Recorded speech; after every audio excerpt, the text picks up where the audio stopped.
She is a hot mess. You have to take a leap of faith in yourself. No matter what it is in life, like, take that leap of faith and know that you can do whatever you want to do. Just about every waking moment of Shanann's life streams live over Facebook. On Facebook, they seemed like the perfect couple. She was very open on Facebook, and if you were from the outside looking in, she seemed to have the perfect life. You obviously are a really bad liar. Have people told you that before?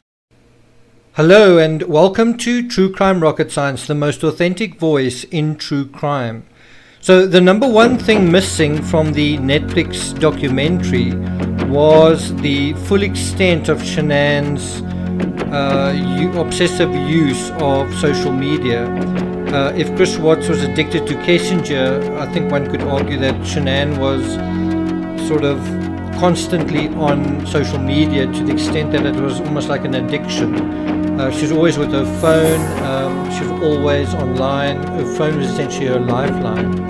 Now, although the Netflix documentary opens with Shanann's Facebook, it sort of quite cleverly excises the multi-level marketing side of her Facebook from her Facebook. And Lavelle is virtually not referenced at all in the Netflix documentary. In other words, the name is never mentioned, Thrive is never mentioned. There are a couple of glimpses here and there of a Thrive patch, but besides that, it's just not acknowledged. And does it really matter? Does it really matter if one just leaves out something like that? Well, I would argue that it does. I would argue that Thrive was a significant part of Shanann's life.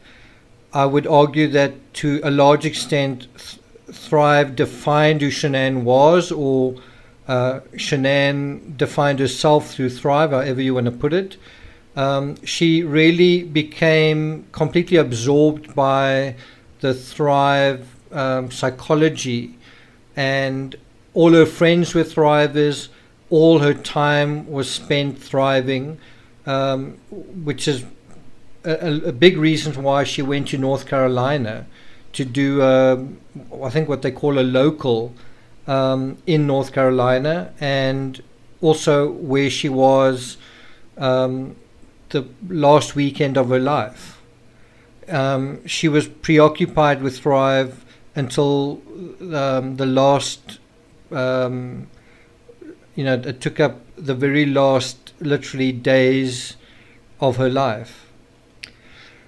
When you go through Shanann's Facebook, I don't think it's an exaggeration to say that 80% of what is there is Thrive related, or Thrive kind of branding and promotion. Even the things that aren't, in other words, where you see the family, it's part of a Thrive spiel. So there's almost nothing that is separate from Thrive. All of it's got Thrive threaded through it. And her family effectively become role players in different Thrive spiels. What is quite interesting is if you think about Shanann being on Thrive as much as she was. When I say being on Thrive, I mean literally having patches on her all the time, branded patches with messages on them. She was at the same time on Facebook, right? So taking photos of herself driving the kids to school, taking photos of herself making breakfast, making dinner, taking photos of herself at Christmas or videos, every event, birthday parties, whatever. And invariably there's a Thrive patch that is sort of part of that thing. And you only get a real sense of it when you trawl through Shanann's Facebook in search of specific things. Like not that long ago I was looking for a photo that I'd seen before, but I wasn't sure exactly where it was, and it was a jar of peanut butter. And I honestly spent probably an entire afternoon looking for it and just couldn't find it. because for every one photo of something that is sort of inside the Watts family, there are like 10 sort of testimonies of people who've lost weight on Thrive. Complete strangers, people in the Thrive family that are sort of talking about their Thrive experience. So you literally have one post, maybe sort of with Shanann holding up a shake, and then you'd have 5 or 6 of other people talking about their weight loss experience or whatever. But the point is, Shanann's Facebook was basically consumed, overrun with promotion.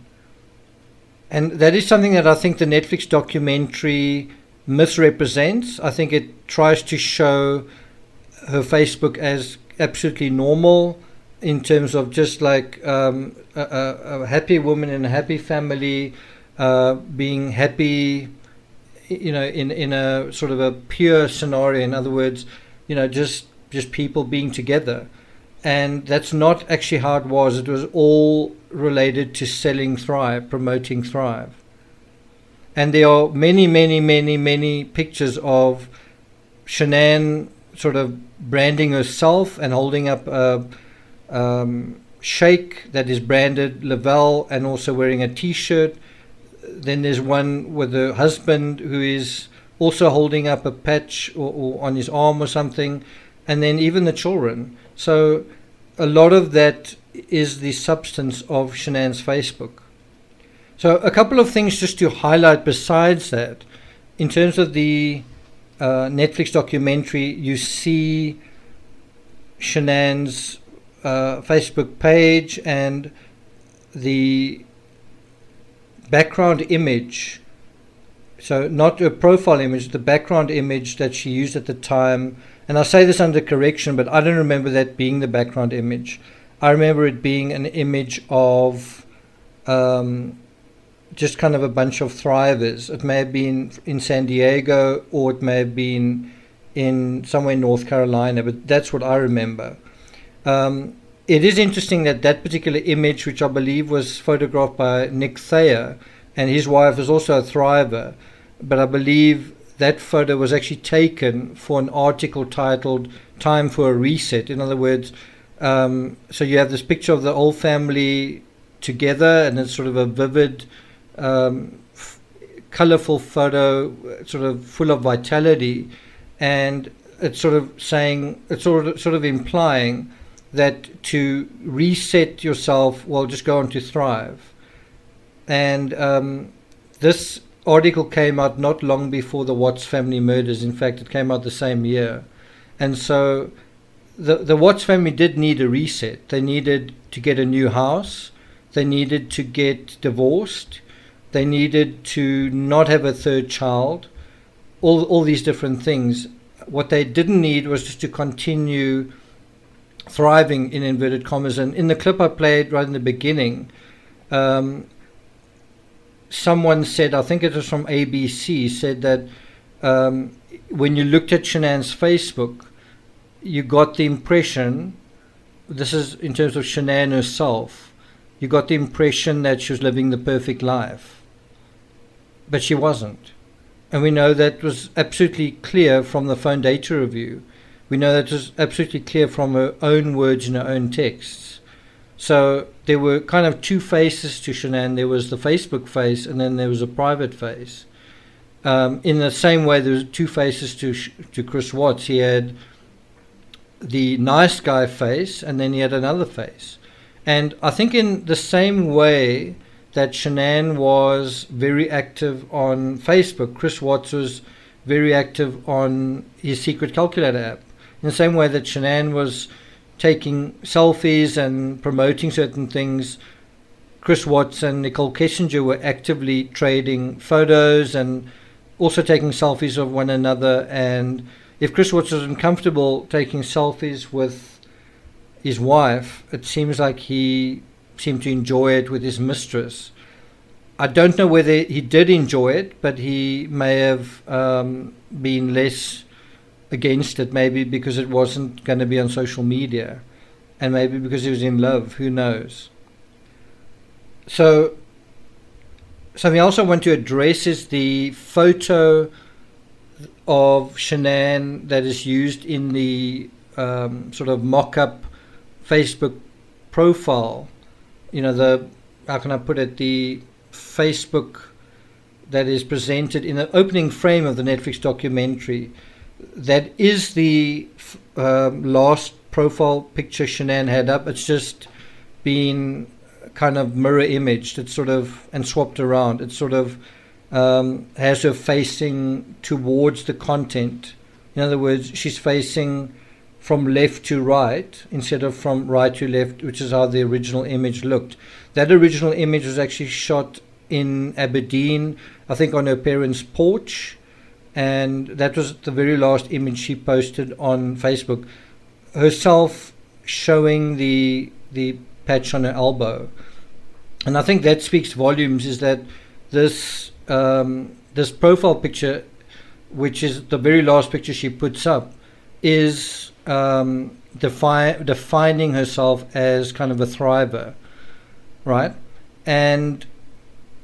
But the reality is her true Facebook page right now has a picture of her holding up a 2000K kind of sign, you know, that she's a part of the 2000K club, which after the fact, you know, after her death, her downline did achieve kind of on her behalf and are very proud of it, and it's sort of all spoken about.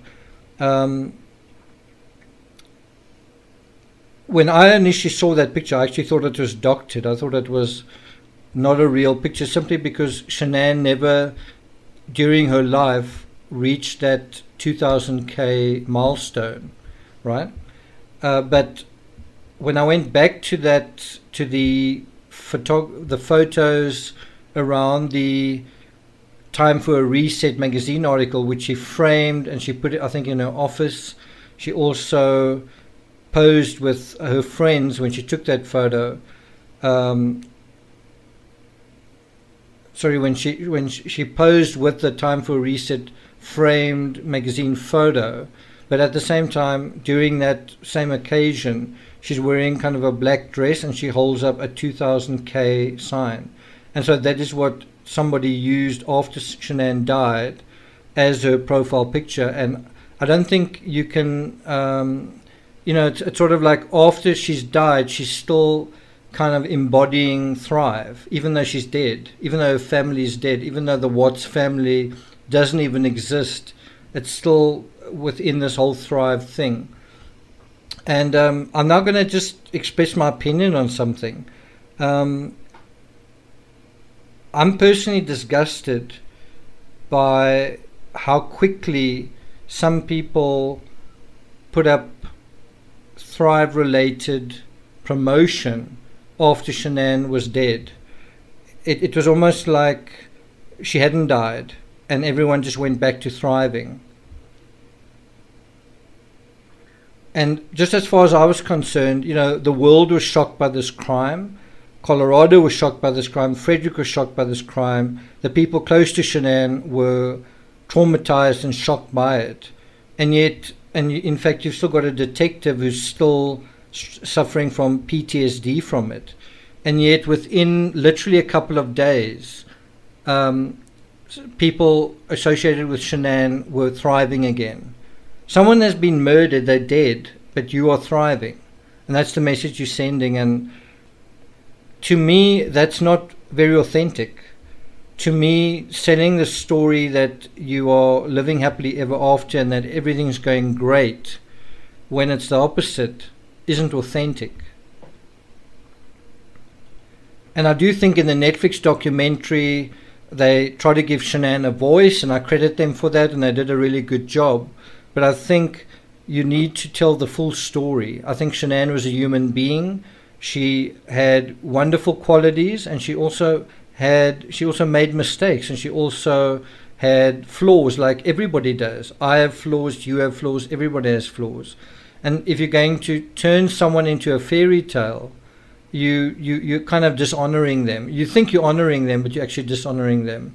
You know, if I die or you die and someone speaks at your funeral and says, and kind of provides this glowing endorsement that you were just the most wonderful person, you would never hurt a fly. It sounds great, but it's not really who you were. A true reflection of who a person is the, whatever that authentic thread is that makes a person, their sensitivities, their personality, their hopes and dreams, their disappointments, their struggles, their triumphs. That whole thing is who a person is.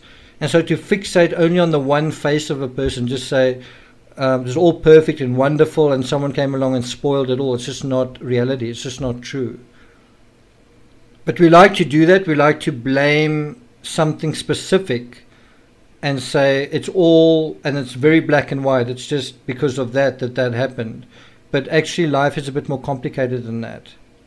And I do think the Facebook represents a lot about the Watts case in the sense of it represents the veneer where you sort of, if you come to the Watts case quickly and then you sort of just look at the pictures, almost like a child looking at a storybook, you just look at the pictures, you're going to get an impression of the people. You're going to get a sense of, wow, a handsome guy, and a pretty wife, beautiful children. Wow, how did this happen? And then you find out what Chris Watts did, and then he's a monster. That's true, but it's a very simplistic look at it. There was a lot more going on besides that veneer. And I do think in the same way that we tempted to believe in fairy tales and we want to believe in the fairy tale version of the Watts case, where it's just about these innocent people and Chris Watts is a monster, in the same way that in children's stories you have the innocent princess who goes out like Snow White, and then there are sort of horrible witches and dragons and all this kind of thing. In the same way, I think Chris Watts was susceptible to that same fairy tale where he wants to go and live happily ever after with Nicole Kessinger, and perhaps vice versa. Perhaps she thought she was actually going to marry Chris Watts, and look what he turned out to be. And in terms of Shanann, she seemed to be caught up in another kind of fairy tale, which is the fairy tale of having a big house, the fairy tale of having children that meant a lot to her, and ultimately this third child brought upon a nightmare for her. If you actually look at her text messages, she eventually says, "I don't want this child." And actually it wasn't her idea to have the third child. She was actually a little bit resistant to it. And when you listen to her telling Chris Watts, where she wears the "Oops, I Did It Again" shirt, you can hear almost a bit of a reservation and almost anxiety. Well, that's what I hear in her voice. It's quite a muted celebration between them. Shanann and her children are quite excited when she tells them. When she says, "I've got a baby in my belly," and they laugh. But when she tells her husband, there's not really laughter. There's kind of a muted response, almost a shocked response from both of them. And I do believe that because Shanann had so publicly, because she put everything on Facebook and she also put her pregnancy on Facebook, if she did want to pull out of it, she couldn't, because she'd painted herself into a corner in terms of she now had to go ahead with the pregnancy, even if it maybe didn't make any sense. Now, I don't know whether her views on that kind of thing would have forced her to. I don't know if that was besides what she was saying on Facebook. But there were other options, like giving her child up for adoption or something like that. And, if you talk about, well, what were the alternatives to murder? Well, one of them was divorce, possibly giving up a child that you couldn't afford to look after. And of course, none of this is a happily ever after. And that is kind of, I think, the reason why Chris Watts committed the murder, is he wanted to just step out of his life and begin another life and live happily ever after. But he had to get rid of the old life to do that. Because with divorce, there's not really a happily ever after. With divorce, there are obligations, there's alimony. there's going to be a lot of arguing and over a long period of time. So there's no happily ever after with that. There can be a happiness that you achieve, but there's a lot of gnashing of teeth and frustration and vitriol and blaming and all that kind of thing. So I just felt quite strongly that we do need to address the elephant that was missing from the Netflix documentary, the kind of elephant in the room, which is the not just the Facebook, but the Thrive and MLM aspect of the Facebook. Because I think Shanann defined herself in a big way through that. That is how she identified herself. That is how she saw herself. And that's also how the world saw her. But was it real? And I do think one of the morals of the story of the Chris Watts case is don't believe in fairy tales. Because when you run after a fairy tale, you can sometimes bring about a nightmare, just as Chris Watts has done. In the same way, Shanann running after the Thrive fairy tale brought about a nightmare as well. Debt. Chasing after the American dream, but then losing your house. And I think the fact that that house just refuses to be sold speaks about the sort of duality, where something is set up to be something and then it becomes something else. So now the Watts home, which is this fairy tale home, nobody wants it. Nobody wants that fairy tale because it isn't not a true fairy tale. Now, can you imagine if the Wattses didn't get divorced and they just put the house up for sale? Then that house would have sold. But it's the nightmare associated now with that house, which is why it won't be sold, which is why it hasn't been sold. That same nightmare has wiped out Survey 319. Survey 319 was just this arbitrary well pad. But because of the nightmare associated with it, it's just been wiped out, wiped off the map. It's just been removed from where it was.